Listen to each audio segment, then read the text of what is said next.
Hello and welcome to this edition of Sled Talk. My name is Jaret Smith. Today we're going to be looking at this 2023 Yamaha Sidewinder, doing some pre-season maintenance to the rear of the vehicle. So we're going to be going through the rear suspension. So let's get started now as we get into this 2023 Sidewinder pre-season maintenance.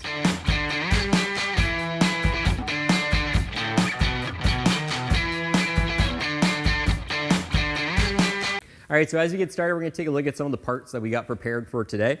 One of the big ones we're going to be doing is the sliders on this snowmobile. So this is something to look at, see what your wear is like. Depending on your snow conditions, if you're in like a sandy type snow, you can really rip through a pair of sliders pretty quick, or just based on mileage. So we're going to check those. We're going to show you what to look for as far as the wear indicators, and we're going to put a new set on the snowmobile.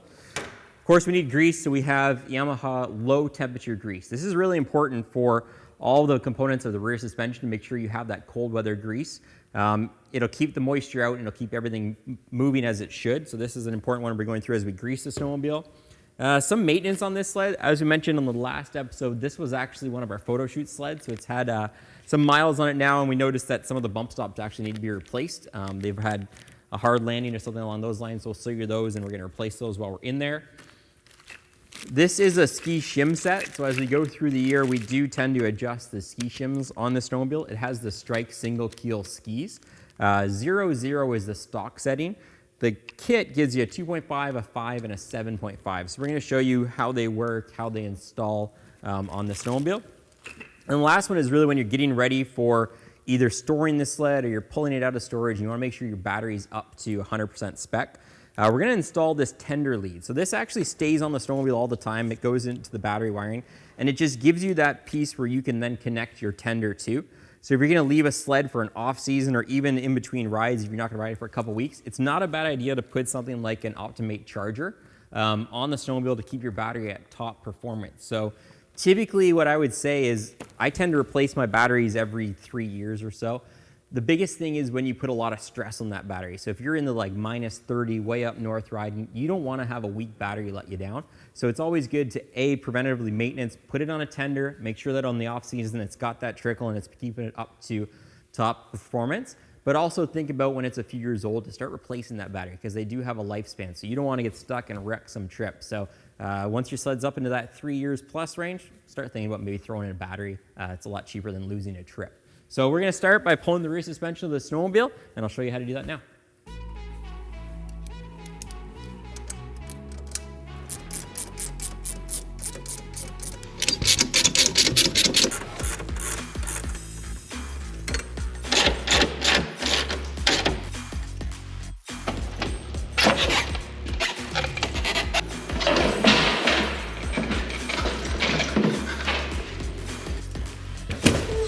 All right, now that we pulled the rear suspension, some people question why I pulled it. So you can hit the sliders through the track windows. It's a little harder, but for me, it's just a few more minutes to pull it out. And I like to pull it out just to take a look at everything else. So you can take a look at either wheels, what kind of condition your either wheels are in. You can look at how your shocks are. It's easier to get to the grease fittings. And it's a good once over before the season just to make sure everything is good. So we're gonna dive in now and start taking a look at this rear suspension. I'm gonna pull the either wheels and check them out, and then I'll show you on the actual sliders where the wear lines are and where you'd actually be looking when you do that. So this one here looked a little loose. We're gonna pull it out and just see what we got. So I can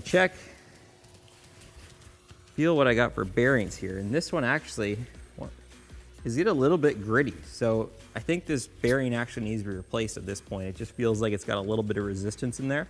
So that's something that we're going to want to change. Looking at these either wheels, this one's really nice. This one inside here has a little bit of chipping. It might have been from ice buildup.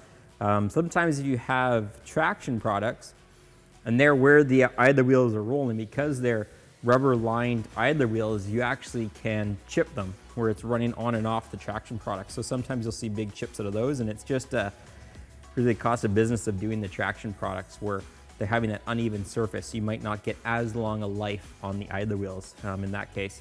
So we're gonna take a look at these. The sliders on the rear here are starting to get a little worn. They're not too bad actually.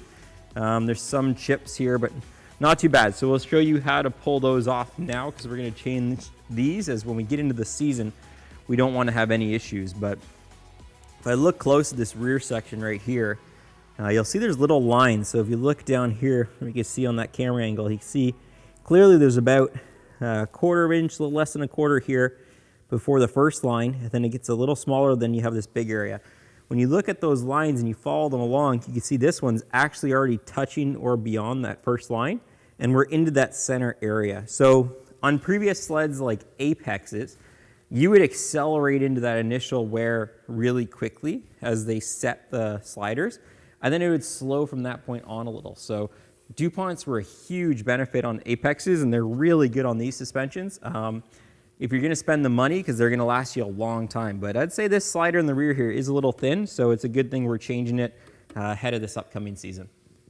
So one other thing to look for, and especially on this sled had a couple jumps on it, it had a bunch of different riders, and I don't think they were really setting that rear suspension for their weight or for their riding style. So if you're the type of rider that's carrying weight, whether that be accessories, or in general, you just need to set up the snowmobile to your weight and with riding gear, you're gonna wanna watch these torsion springs here. So as you see these ones, they are currently on medium. So this is the smallest distance that this is gonna push the torsion spring. This one is medium, and then this one is low. So by putting more distance between this piece here, this arm, and this torsion spring, you effectively wind up that spring and you add more tension, and more tension takes more weight. So this one at medium, and then this QS3 shock, I'll pull it up here so you can see it. This QS3 is a 3-position clicker. So whoever was on this sled last did have the QS3 on position 3, but I would suspect they didn't have the springs high enough for them, and potentially they were riding it a little bit aggressive. So what happened is they went through the stroke of the suspension, and they bottomed out hard enough that they actually cut these rear stops. So we're gonna replace those now and put some new ones on. So it's just something to watch if you do run further down in your stroke, like getting into these here, something's not right. So things to think about, and we can put on the screen, are heavy duty rear springs. So if you are heavier set, or if you are riding 2-up, you have a 2-up seat, you might want to think about the heavier springs, or even if you're carrying a little bit of luggage. So if you find you're riding too far in your travel, look at the accessory heavy rear springs. They're going to help. And then just also setting up your snowmobile for your riding style. So whether that be your rear suspension setting, typically I'll put this on a 2, the rear QS3. That's going to be 90% of the time I'm riding is a 2. Very rarely will I have to kick it up to 3 if it's a really rough day, or if the trails are just really whooped out. One other thing to check in the front here, these ones are in really good shape, but after age, you can wear these limiter straps.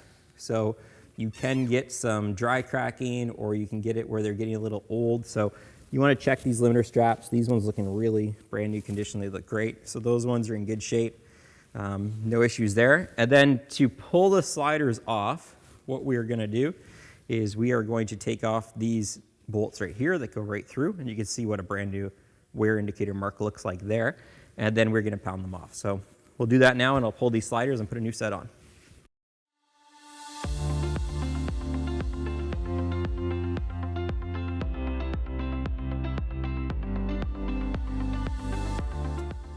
So I'm going to take a chisel just to get this started.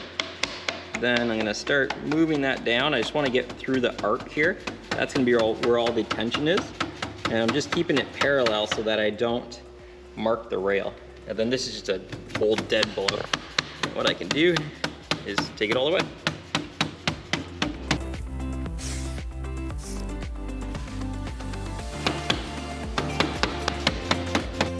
All right, so we got new sliders here. So one of the things you want to check is your length, because sometimes you can buy these generic where they are going to be a different size.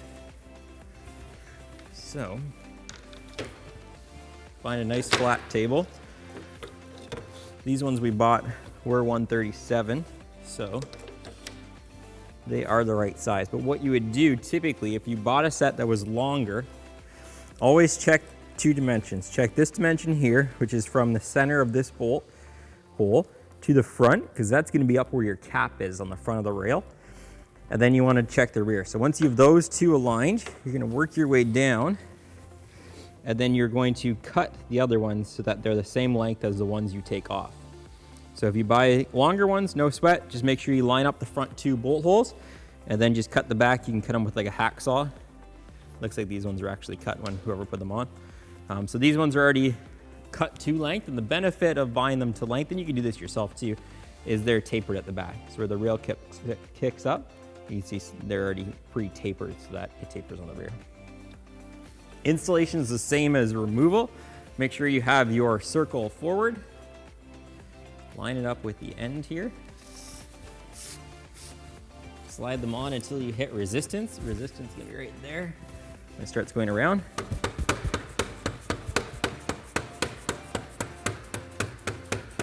And give it a hit until it's home. And then when it's home, you're gonna see that those holes are gonna line up there. And that will be your bolt that locks it in. So these are, as we said, 137. And we'll put the part number on the screen, but that's the ones we're putting on right now.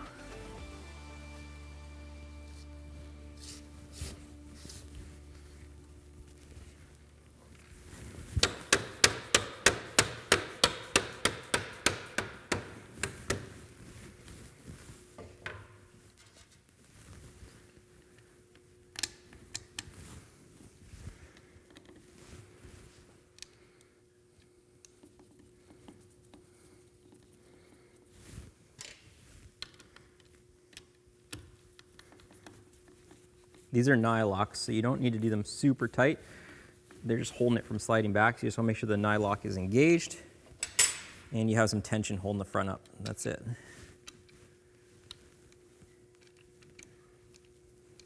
So cheap investment, they're not expensive. Again, it's one of those things that if you're gonna be doing a pre-season on your sled or getting ready, throw a new set of sliders on just for peace of mind. You're not worried how far down I am or how close I am to the wear indicator. It doesn't take much in early or late season riding to get into like a logging road situation or something with a real sandy type snow, and you can eat through a set of sliders pretty quickly. These ones were on their way out. They weren't in great shape. They weren't toast yet, but they weren't going to be maybe a full season. You might wear through these, so it's not a bad idea to change them. Okay, so I'm going to slide just a piece of wood underneath there so that I can get my other wheels off the ground. I'm going to check what these bearings are like. You can see if they have resistance or if they're fairly tight. You want to listen for any noises, any like grinding or any play. These ones are all in pretty good shape. This one here I'm going to watch though. It is starting to chip on this inside. It could have had ice or rocks in there, so I'm just going to be careful. I'm just going to watch that one. The area that the track runs on looks fine, so I'm not going to worry about that right now. On the front of the sled, check your shocks, check for wear in here. Sometimes if you let this go, it can wear into that shaft and wear into the end cap or the end of the shock. So this one's really tight. I don't have any movement in there, so that looks good. These are HPGs on this shock, so it's just a standard HPG. High pressure gas, 1.5 inch. And the rear is, of course, a QS3 2-inch. So I don't see any leaks anywhere around the seals or the shaft. Everything looks okay on the shock, so that's good. So we are going to now change these stops.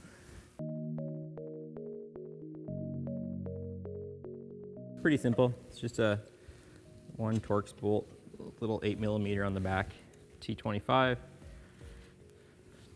Again, don't need to be super tight, just to where the nylock's engaged and it's got that rubber squished.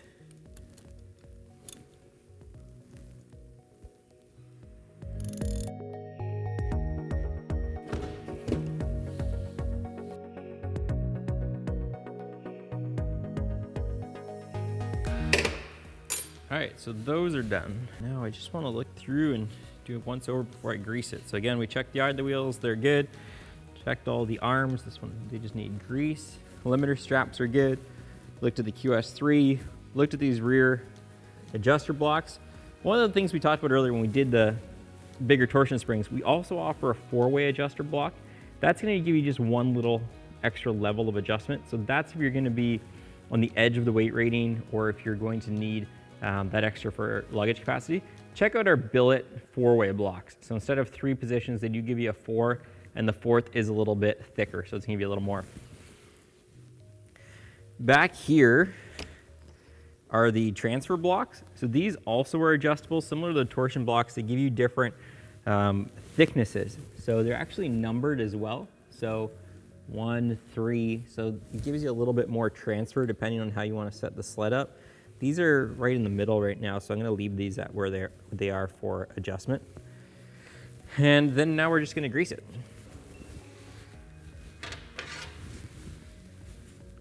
All right, so now we're going to grease all the grease fittings, of course using the snowmobile grease. When we do that, we're going to probably push out some of that old grease and water and just have a rag handy to clean up all the junk. So grease fittings, we'll start a count. 1 right here, 1 right here on that lower shock shaft.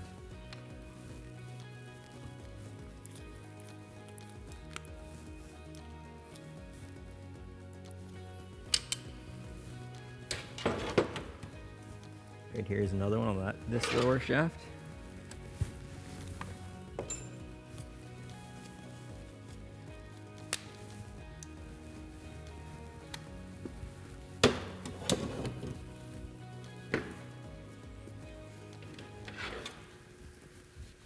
Here we got that one, we got this one. I think that's it. One more right here.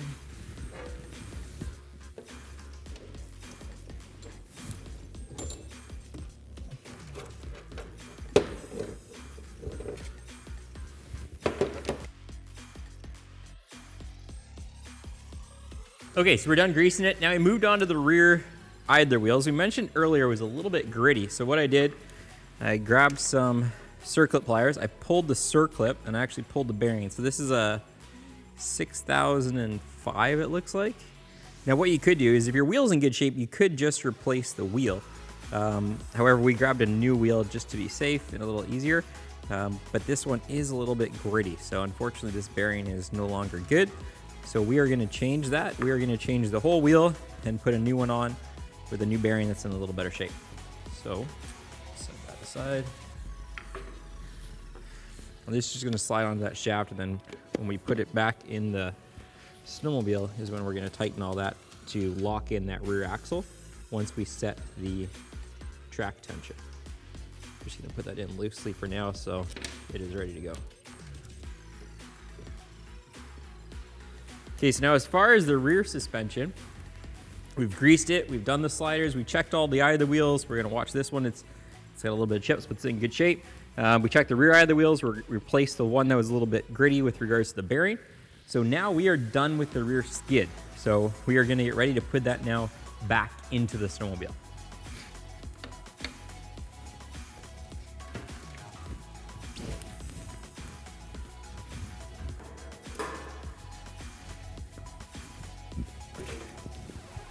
Okay, so after struggle of getting it through the track, which is always the hardest part over the cogs, rear suspension's in, front arm is bolted. So we have this front arm already bolted. And now we're gonna do the rear. So this is when you might need the ratchet strap. So first I'm gonna lower the sled down and see where I am with regards to height. And I can lift it up a little on its own, but sometimes what happens is, you see there, see how my center to center is a little bit off? So with that, that's when I want to use that ratchet strap to tighten the rear suspension. And when I do that, I compress the rear suspension. This arm actually goes forward and down, which then tightens up that center to center between the two bolts for me and allows me to get this bolt in there.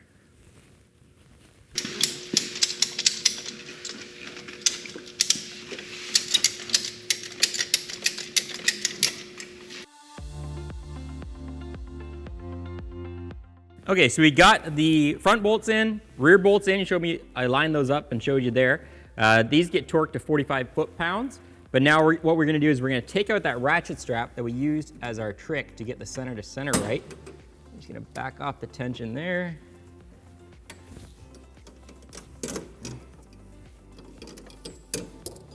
And that was just to help us to make it a little easier to get those back bolts in. Okay, all done with that.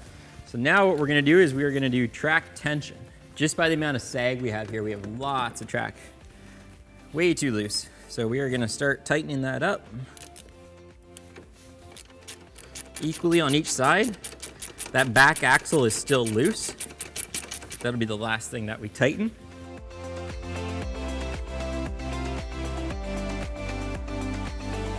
Then you'll be able to see as you tighten these, it pushes these back wheels back, and that's what does your track tension. So as I tighten this, you'll be able to see there, in between here, we'll start getting smaller.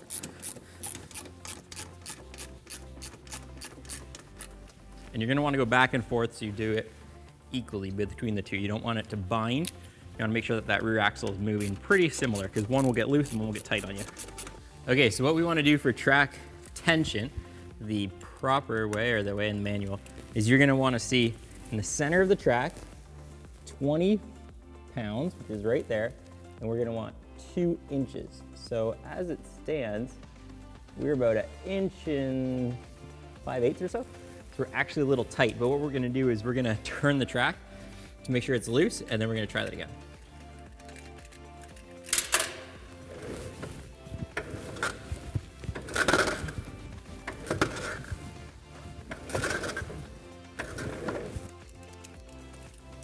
So 20 pounds is right there.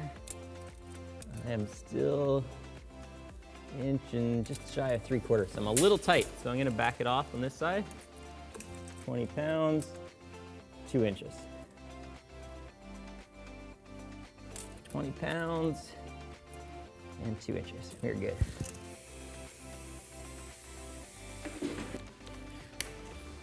Okay, we're gonna start the sled and we're gonna rotate the track just a few rotations.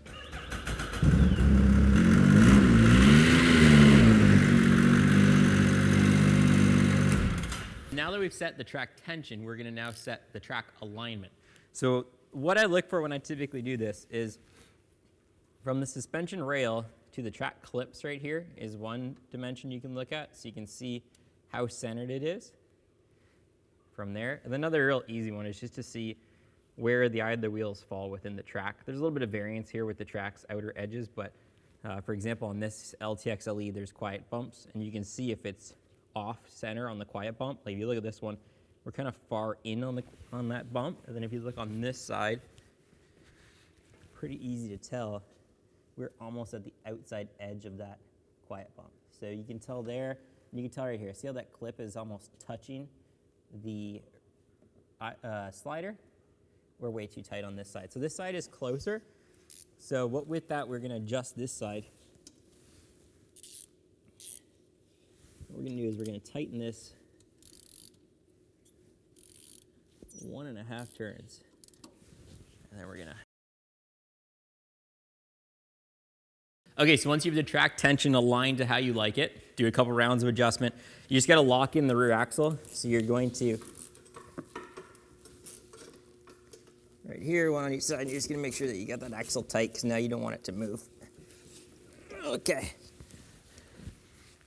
So that's rear suspension, track tension, track alignment. Now we're gonna show you a couple things with regards to battery and belt. So underneath here is one T30 seat bolt. You just gotta break that usually to get it loose. Okay, so once you have that out, you're gonna pull up on this little tab here. That is gonna expose the battery. This sled has a heated seat, so you're gonna wanna undo that right here. Pull that off. The whole seat comes off and exposes your battery. So now what we're gonna wanna do is we're gonna take these leads off, and we are gonna put on that adapter. Okay, so you can first break these loose with a 10mm. Then you can use a large Phillips to finish.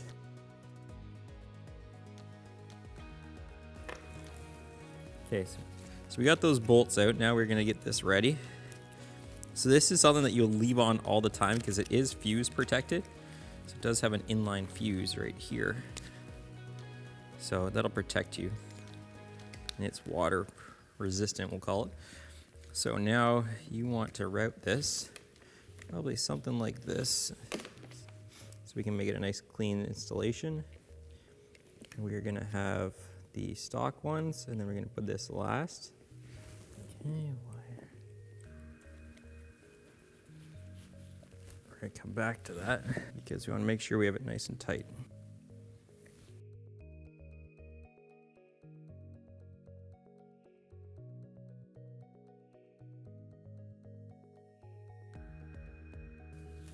Okay, so tighten by hand, and then use your 10mm to make sure you snug it up nice and tight. So one of the things that happens, and what can be a byproduct of this, if you don't have your battery cables really tight and they go loose, you can actually have them come off. And if they do, you risk frying the voltage regulator because it overcomes the voltage regulator and you can wreck it. So make sure you always have these nice and tight. So don't always just use a screwdriver. Make sure that you use your 10 mil as well so that you get them nice and tight, and then put your protective boot over top to protect that positive terminal. So now that we have that wired, this is where we can use our Optimate charger and we can plug it in. So we are going to route that around, and we're gonna tuck it in through this hole right here, just like this, and then we're gonna actually leave it underneath there so it's out of the way. The fuse is gonna be underneath here, and then we're gonna put the seat back on. 1, 2, 3. So you wanna make sure that those latch into those right here. So typically I'll rock it from one side to the other to make sure all three are engaged. Don't forget your heated seat. It's right here. That plug in, tuck that underneath, and then we're going to one hard push, and you got that down, and then you can put your seat bolt back in.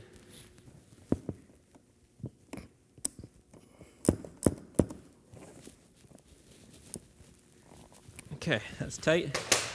Careful of your bag. Make sure that you have this section here that's kind of textured where that seat bolt is so that it doesn't rub on that and cut it. But that's it. So now tucked underneath here, hidden away, we have this lead. When you want to charge your sled, you're just going to pull that out, and you're going to plug your Optimate charger into there. One of the other things we want to show you is, depending on your wiring, you can utilize something like this, which is a USB charger. Usually you see this more on motorcycles, but this gives you 12-volt outlet for a USB if you're going to charge a USB type device like a GPS or a phone or something like that. You can run this so that you have that option right out of your battery by using this connection. So it gives you a little extra flexibility. And then when you don't use it, put the cap back on, tuck it underneath there, and no one will even know it's there. All right, so next one we're gonna show you how to change a belt. Ideally, you got a good set of gloves on like you're on the side of the trail. So I'm gonna throw these ones on. Take the side panel off. Grab the brake lever. Set this temporary lever to full lock. And then from here, what I'm gonna do, so I'm gonna take this hand, I'm gonna put it on here, and I'm gonna push the helix backwards. And when I do that, I open up the sheaves of the helix, and it allows me to slide the belt out from the top, just like that. So that's the easiest way to take off a belt. And then what you're gonna do is you're gonna look at the belt, you're gonna look for any signs of hourglassing. So right here we have some signs of hourglassing where the edges are white. So it would make me think that someone probably smoked this belt because there's uneven wear here on these edges. The rest of it doesn't look too bad. The sides have got a little bit of glazing, but they're not too bad. And right here is a really bad spot of hourglassing. So if you look and you see how all these edges are nice, then you see how this one's tapered in and frayed all along this edge. Somebody smoked this belt loading it onto a trailer or taking off. So I would not put that one back on. I'd probably keep this as a spare. This will get you home just fine if you ever needed it to. But at this point, I'd probably retire this belt and throw a new one on. One of the most important things, though, when you do change your belt is proper brake-in, especially on a Sidewinder. 200 horsepower, lots of power. You want to brake this in properly. So try to keep it under half throttle, definitely not full throttle for any long duration. For at least the first 25 miles or so is a good safe bet. Let the rubber and everything relax. Let this belt break in. And and it's gonna help you significantly in the long term. Other things to look for belts, when the snow is loose, be careful of how quickly you on-off lock the brake and go to full throttle. So what you can do is you can actually snap the belt and pull it apart by locking up that track and then going right to full throttle. There's so much inertia between the primary and the secondary clutch that you can snap them. But other than that, since 2019, our new clutch spec on these Sidewinders has made a huge difference. The belts got great reliability as long as you break them in properly and you respect them. You just gotta watch things like that, hourglassing. If you smoke it going onto a trailer, then at that point, it's probably best to retire the belt. So something to think about. We'll get a new belt and put a new belt on this one. All right, so we got a new belt now. We're gonna replace the belt on the snowmobile. So it's an 8JP. One thing to watch out for are there are arrows right on the front. You wanna make sure they point forward just like the snowmobile. And it's basically the reverse of what we did before. So we are gonna start by getting it over the primary clutch. And then we're gonna start to get it over the top here. We are going to get a really good grip, and then we're gonna push in with this helix, and we're gonna start working it down that secondary clutch.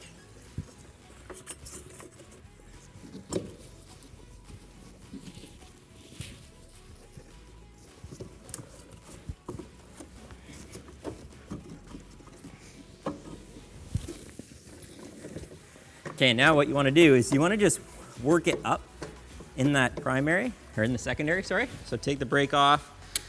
Then you usually get someone to lift the back of the vehicle, because what you want is you want this belt to be flush or just above that secondary.